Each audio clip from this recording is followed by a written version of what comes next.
The spotlight was a single yellow cone cutting through cigarette smoke and thick southern air. A young man stood at the edge of a stage that was not his, holding a guitar that barely belonged to him, wearing a suit someone else had picked out. The audience was not there for him. They never were. He was the background, the invisible pair of hands behind a star who demanded total obedience. And in a few moments those hands would do something unforgivable. They would try to be heard. But what happened after the silence, after the rejection, after the humiliation that no biography captures in full, would lay the foundation for the loudest revolution in music history. To understand how that revolution began, you have to understand the world it was born into. In the early 1960s, the American music industry operated on a system that had been running for decades. There were performers, and there were sidemen. Performers stood in the spotlight. Sidemen stood in the shadows. The rules were simple and absolute. You played what you were told to play, you wore what you were told to wear, and you never, under any circumstances, drew attention away from the person whose name was on the marquee. This was especially true on the Chitlin Circuit, the network of venues across the southern and eastern United States where black musicians performed for black audiences during an era when segregation still dictated who could play where.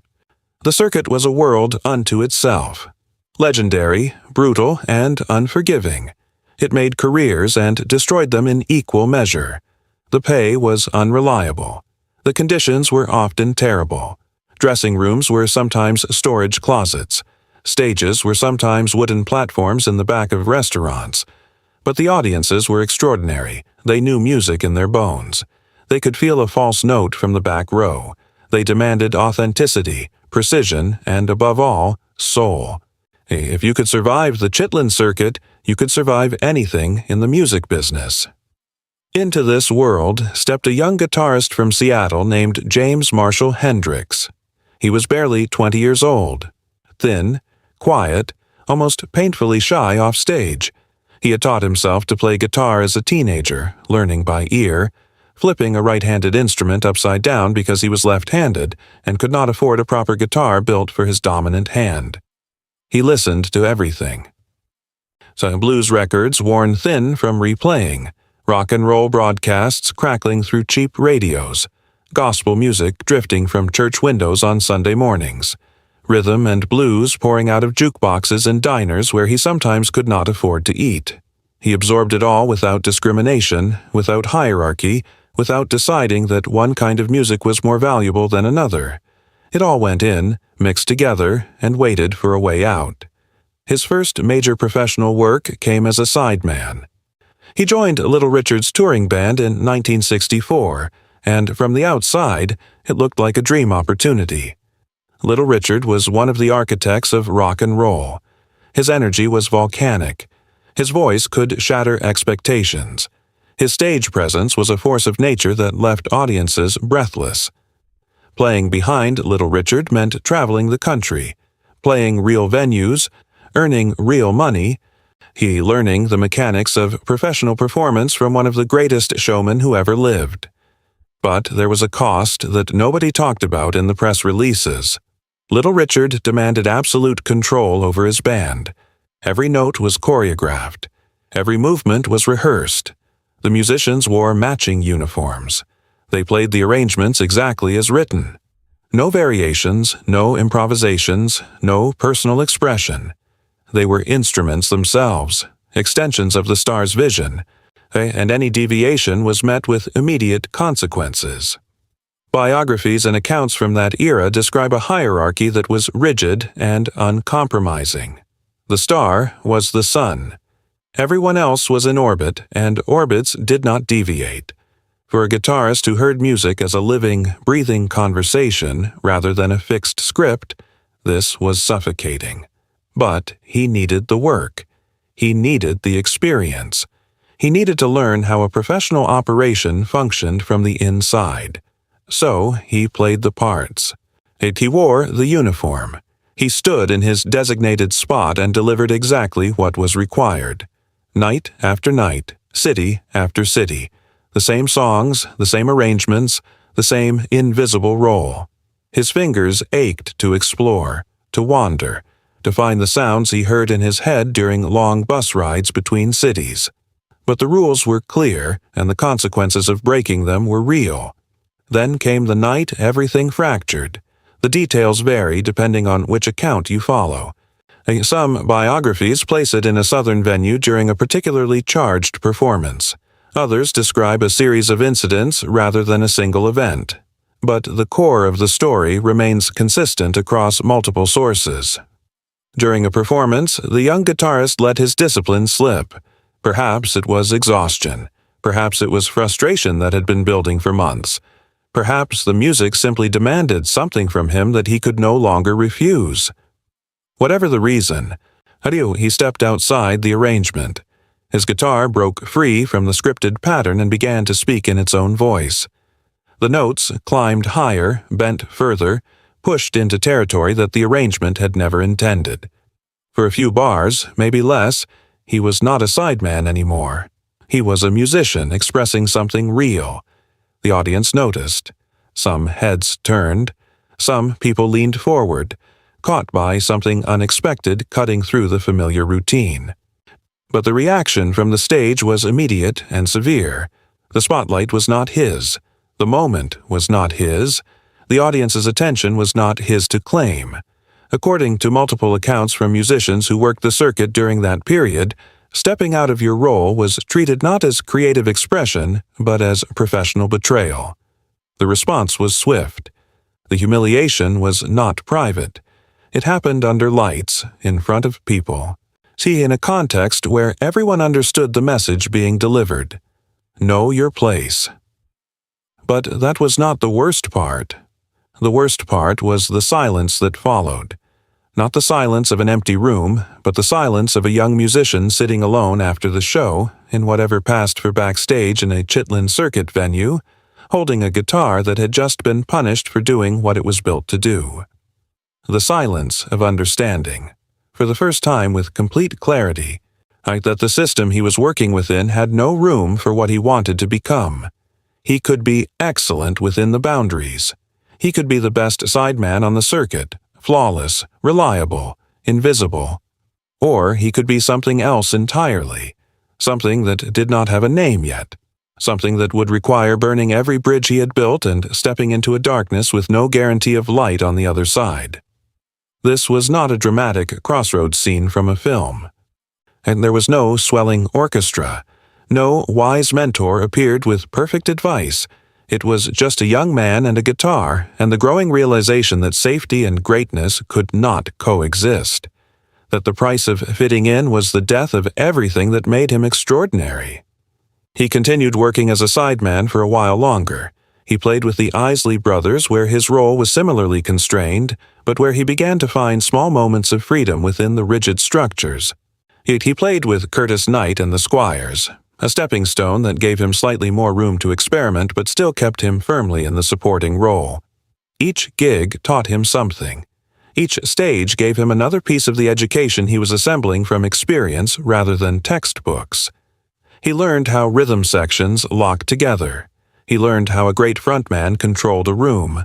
He learned the mechanics of groove, of tension and release, of building energy across a set. He learned how to read an audience, how to feel the room shift, how to sense when people were with you and when you were losing them. But he also learned something darker. He learned what it felt like to have his voice systematically silenced, night after night, by an industry that valued compliance over creativity. He was not a traditional blues guitarist, though the blues ran through everything he played. He was not a rhythm and blues sideman, though he could play that role flawlessly. He was something new, and the American music industry of the mid-1960s did not know what to do with something new. There is a detail that most accounts mention only in passing, but it reveals something essential about his character during this period. Even while working as a sideman, even while being told to play quieter, simpler, more predictably, he practiced obsessively in private. Hotel rooms, bus seats, backstage corners. Anywhere he could find a few minutes alone with his guitar, he was working. Not practicing the arrangements he was paid to perform. practicing the music he heard in his head, the sounds that did not have names yet, the techniques that no instruction manual described because nobody had attempted them before. He was building a vocabulary in secret, word by word, note by note, assembling a language that would eventually reshape what the electric guitar could say. In this private practice was not casual noodling. According to musicians who traveled with him during this period, it was intense, focused, almost obsessive. He would work on a single sound for hours, bending a string slightly differently each time, adjusting his pick angle by fractions of degrees, finding the exact point where the note did what he wanted it to do. He was not just learning to play the guitar. He was learning to make it speak in ways it had never spoken before. Feedback, sustain, harmonic overtones, the physical properties of electricity moving through wood and wire and magnetic pickups. He treated all of it as raw material for an art form that did not yet exist. And here is where the story pivots in a direction that most people do not expect. The conventional narrative says that he left America because he was not appreciated, went to England, became famous, and returned as a conquering hero.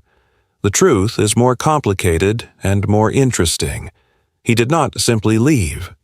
He was pulled, and the person who pulled him was a former bass player from a British band called The Animals, a man named Chas Chandler, who had decided to transition from performing to managing artists. Chandler saw him performing at a small club in New York City called Café Wa in Greenwich Village in 1966. What Chandler witnessed in that basement club was not just a talented guitarist. It was the future of popular music compressed into one human being, waiting to be decompressed. Yet Chandler understood something that the American music industry had failed to grasp. The young guitarist did not need to be tamed or contained or fitted into an existing category. He needed to be unleashed. He needed a context where his unique combination of blues depth, rock energy, and pure sonic innovation could exist without the constraints that had been suffocating him. And Chandler believed that context existed in London. And the decision to cross the Atlantic was not as simple as buying a plane ticket. It meant leaving behind everything familiar, the clubs where he had built a small but dedicated following, the musicians he had been collaborating with, the fragile network of connections representing years of grinding work. It meant betting everything on a stranger's promise that things would be different on the other side of an ocean. For a young man who had already experienced more rejection and humiliation than most musicians encounter in a lifetime, this was an enormous leap of faith. But something had changed inside him. The nights on the Chitlin Circuit, the silence after being put in his place, the hours of secret practice in hotel rooms, all of it had crystallized into a quiet certainty that he could no longer compromise. The sideman was dead. Whatever came next, it would be on his own terms or not at all. Yet he arrived in London in September 1966 with almost nothing. A guitar, a small bag of clothes, and Chas Chandler's conviction that something extraordinary was about to happen. London's music scene in that autumn was vibrant, competitive, and hungry for the next revolution. The Beatles had transformed pop. The Rolling Stones had brought blues-inflected rebellion to the mainstream. The Who were exploring volume and destruction as artistic statements. Cream, and with Eric Clapton on guitar, was pushing the boundaries of blues rock improvisation. The stage was set, but nobody knew what the next act would look like. Chandler wasted no time. Within days of arriving, he began introducing his discovery to London's musical community. The strategy was simple and brilliant. Instead of booking formal showcases that would create expectations and pressure, Chandler arranged informal jam sessions at clubs where established musicians gathered. The idea was to let the music speak for itself, in rooms full of people who would know exactly what they were hearing. The first of these sessions has become the stuff of legend. Accounts from multiple witnesses describe a remarkably consistent scene. The young American would arrive quietly, almost invisible among the established stars.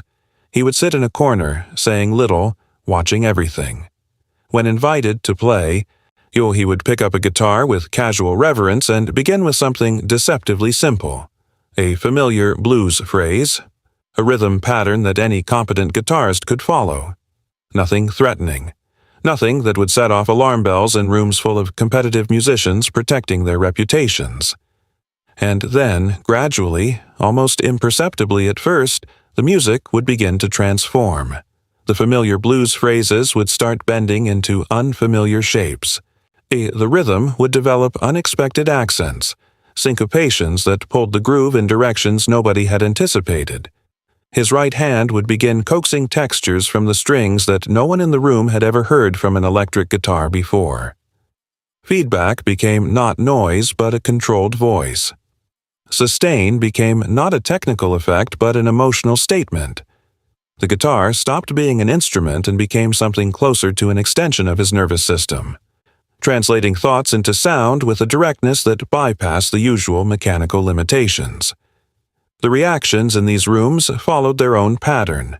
First, curiosity, then surprise, then a growing disbelief that deepened into something close to shock. Established guitarists would stop playing and simply watch, their own instruments hanging forgotten at their sides. Drummers would simplify their patterns to create more space. The rooms would go quiet except for the guitar. And in that quietness, something new was being born. But the real transformation was not what happened on those small stages. It was what happened inside the young musician himself. For the first time in his professional life, he was playing without constraints. No band leader demanding he stay in his lane. No arrangement limiting him to predetermined notes. No system punishing him for expressing what the music demanded. The silence that had been imposed on him during his years as a sideman was finally, irreversibly broken. And what poured through that break was years of accumulated sound.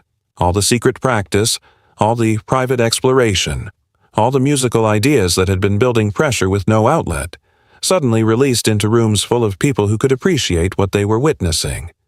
Within weeks, the word spread through London's music community like wildfire. Eric Clapton, being widely considered the finest guitarist in England, reportedly experienced a profound shift in his understanding of the instrument. Jeff Beck found his own approach challenged and expanded. Pete Townshend of The Who recognized that someone had arrived who pushed the limits into entirely new dimensions. The Jimi Hendrix experience was formed with remarkable speed. Chandler assembled the trio with Noel Redding on bass and Mitch Mitchell on drums. The musicians whose technical agility and openness to experimentation could provide a foundation flexible enough to support the unpredictable architecture of the guitarist's imagination. Their first single climbed the charts in Britain. Their live performances became events that musicians attended as students, not as peers. And at the center of it all was the quiet young man from Seattle who had spent years being told to play softer, simpler, smaller, now playing with a freedom and ferocity that redefined what the electric guitar could accomplish. But here is what most retellings miss, and it might be the most important part of the entire story. The years of suppression had not damaged him. They had prepared him. Every night spent playing someone else's music with perfect discipline had taught him the architecture of performance. Every arrangement he had been forced to follow had deepened his understanding of musical structure. Every moment of enforced silence had increased the pressure behind the dam, ensuring that when it finally broke, the flood would be extraordinary. The Chitlin Circuit had not tried to create Jimi Hendrix. It had tried to contain him. But in doing so, it had accidentally given him the most rigorous education a musician could receive. He learned groove from the masters of groove. He learned showmanship from the greatest showman. He learned discipline from environments that tolerated nothing less than perfection. He learned what it felt like to serve the music rather than serve his own ego. And when the time came to step into the spotlight on his own terms, he brought all of that knowledge with him, not as limitation but as foundation. The humiliation on those stages had taught him something else as well, something that would define his character for the rest of his short life. It had taught him humility. Not the false humility of someone performing modesty for an audience, but the deep, genuine humility of someone who understood exactly what it felt like to be dismissed. When he met other musicians, even after he had become the most famous guitarist on the planet, he treated them with respect. He listened before he played. He acknowledged the traditions that had shaped him. He never claimed to have invented something from nothing. The trajectory from that moment of humiliation to the global stage happened with a speed that still seems impossible. In less than 2 years, the guitarist who had been silenced on a circuit stage was headlining festivals, releasing albums that critics called revolutionary, and performing with an intensity that left audiences fundamentally changed. Monterey Pop Festival in 1967, the iconic moment with the burning guitar, the walls of feedback that somehow contained more melody than most bands could produce with full orchestration. Electric Ladyland pushing the boundaries of what a recording studio could accomplish. Each milestone building on the last, each performance expanding the vocabulary he had been secretly developing for years. But speed and pressure extract their own costs, and the same system that had once silenced him now threatened to consume him in a different way. The demands of touring, recording, and meeting the expectations of an industry that had finally recognized his value but still wanted to control how that value was expressed, these pressures mounted relentlessly. The quiet young man who craved time alone with his guitar found less and less of it as the machinery of fame accelerated around him. He had escaped one cage only to find himself in another, larger, more comfortable, but still a cage. The music, though, never stopped evolving. Even as the external pressures intensified, the creative engine that had been built during those years of private practice continued to produce ideas at an extraordinary rate. He experimented with studio techniques that engineers said were impossible. He layered sounds that had never been combined before. He treated the recording studio not as a place to capture performances, but as an instrument in its own right. Every session was an exploration, and the destination was always somewhere no one had been before. When people speak about his legacy now, decades after his passing in 1970 at the age of 27, they tend to focus on the spectacle. The fire, the feedback, the upside-down guitar, the headband and the military jacket and the sheer visual drama of his stage presence.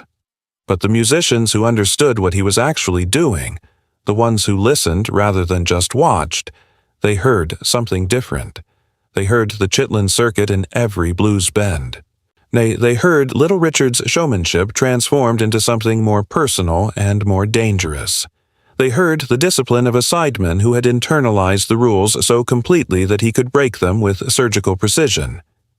They heard the secret practice sessions, the private vocabulary that had been built note by painstaking note in the silence between gigs. They heard the entire journey encoded in every bent string and controlled feedback scream, and a complete autobiography told in sound rather than words. The night he was humiliated on that stage was not the end of something. It was the beginning, not because the humiliation itself had value, but because of what he chose to do with it. He did not quit. He did not accept the role the system had assigned him.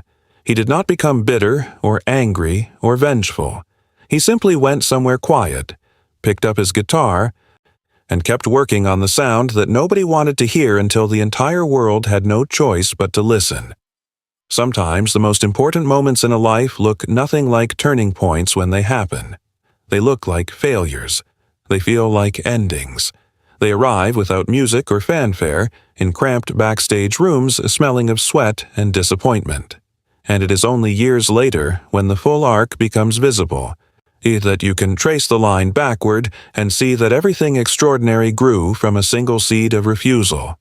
The refusal to accept that someone else's limitations should define your possibilities. The refusal to let silence be the final word. He was told he was too loud, too wild, too much. And what he did next was not revenge. It was not defiance.